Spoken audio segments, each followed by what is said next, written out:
देखिए बच्चों, आप लोगों का बहुत डाउट रहता है कि सापेक्ष क्या होता है सर, निरपेक्ष क्या होता है, और फिर सवाल लगाते समय हम कैसे पहचानेंगे कि जल के सापेक्ष कह रहा है कांच का अपवर्तनांक या कांच के सापेक्ष जल का अपवर्तनांक।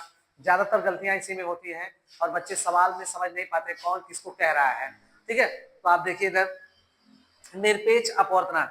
निरपेक्ष अपवर्तनांक में जब प्रकाश की किरण एक माध्यम से दूसरे माध्यम प्रवेश करती है तभी इसमें अपवर्तन होता है, अपवर्तन प्रक्रिया होती है और अपवर्तनांक हमको प्राप्त होता है। ये बात हम लोग पीछे अच्छी तरह जान रहे हैं। अब जब प्रकाश की किरण वायु से किसी माध्यम में प्रवेश करेगी, जैसे या निर्वात से किसी माध्यम में प्रवेश करेगी, तो उसे निरपेक्ष अपवर्तनांक कहेंगे। जैसे वायु है, वायु से हम क्या कर रहे हैं, जल में प्रवेश कर रहे हैं। तो अब क्या हो गया, हम एक माध्यम था हमारा वायु और दूसरा माध्यम क्या होगा, जल। तो जब वायु से जल में प्रवेश किए हैं तो इस कंडीशन में हमारे पास क्या हो गया, निरपेक्ष अपवर्तनांक। आप देख लीजिए, जब प्रकाश की किरण निर्वात या वायु से किसी माध्यम में प्रवेश करती है तो उसे निरपेक्ष अपवर्तनांक कहते हैं। सापेक्ष अपवर्तनांक की बात की जाएगी।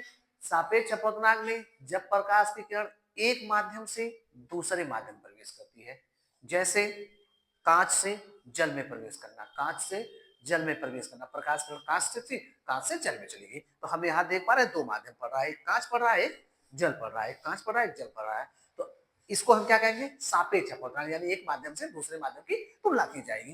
देखिए, जब प्रकाश की किरण एक माध्यम से दूसरे माध्यम में प्रवेश करती है तो उसे सापेक्ष अपवर्तनांक कहते हैं। यहां तक की बात आप लोगों को समझ में आई होगी। अब सबसे जरूरी और इंपॉर्टेंट बात, क्योंकि इस चैप्टर से क्वेश्चन आते हैं और क्वेश्चन में सबसे ज्यादा बच्चों को दिक्कत होती है, तो इसमें जैसे लिखा गया है जल के सापेक्ष वायु का अपवर्तनांक, फिर वायु के सापेक्ष कांच का अपवर्तनांक, इस तरह इनको जो लिखे हैं तो बच्चे इसमें सवाल समझ नहीं पाते हैं कि क्या कह रहा है। तो सबसे पहले हम जानेंगे जल को W से प्रदर्शित करते हैं, कांच को G से प्रदर्शित करते हैं और वायु को A से प्रदर्शित करते हैं। ठीक है, वाटर, ग्लास, एयर। ठीक है, ए इसको प्रदर्शित करते हैं। अब ज्यादातर गलतियां जो बच्चों से होती है, इसलिए मैं इस वीडियो को लेकर आया हूं। जल के सापेक्ष कांच का बच्चे क्या समझते हैं, जो पहला है उसी को पहले लिख लेंगे, जो लास्ट में है उसको लास्ट में लिख लेंगे, लेकिन ऐसा कुछ नहीं होता है। देखिए अभी आप समझ जाएंगे, मैं आपको क्लियर कर दूंगा। जल के सापेक्ष वायु का अपवर्तनांक, जल के सापेक्ष वायु का अपवर्तनांक, तो देखिए हम लिख लिए WnA, जल के सापेक्ष वायु का अपवर्तनांक।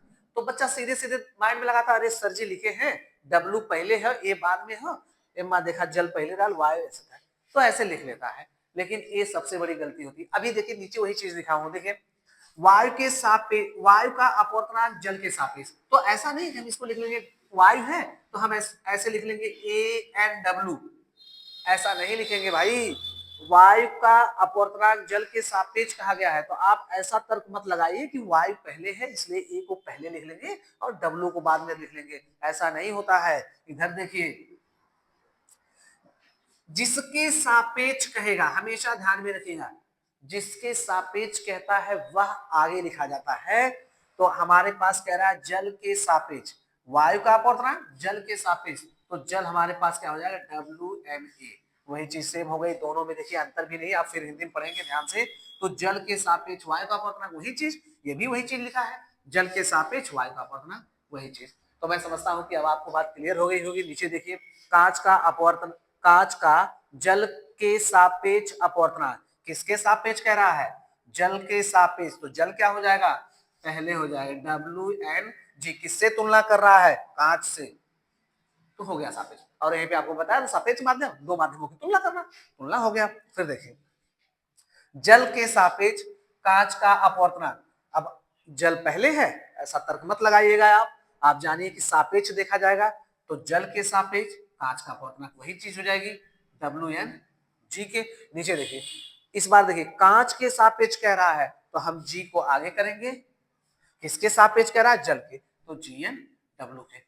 तो मुझको विश्वास है कि अब आपको ये बात कभी नहीं भूलेगी, अच्छी तरह से याद रहेगी और सवाल में आपको कभी भी त्रुटि नहीं होगी। हमेशा याद ध्यान रखिएगा कि जिसके सापेक्ष कहता है हम उसको आगे रखते हैं। ठीक है बच्चों, फिर अगली वीडियो में मिलते हैं।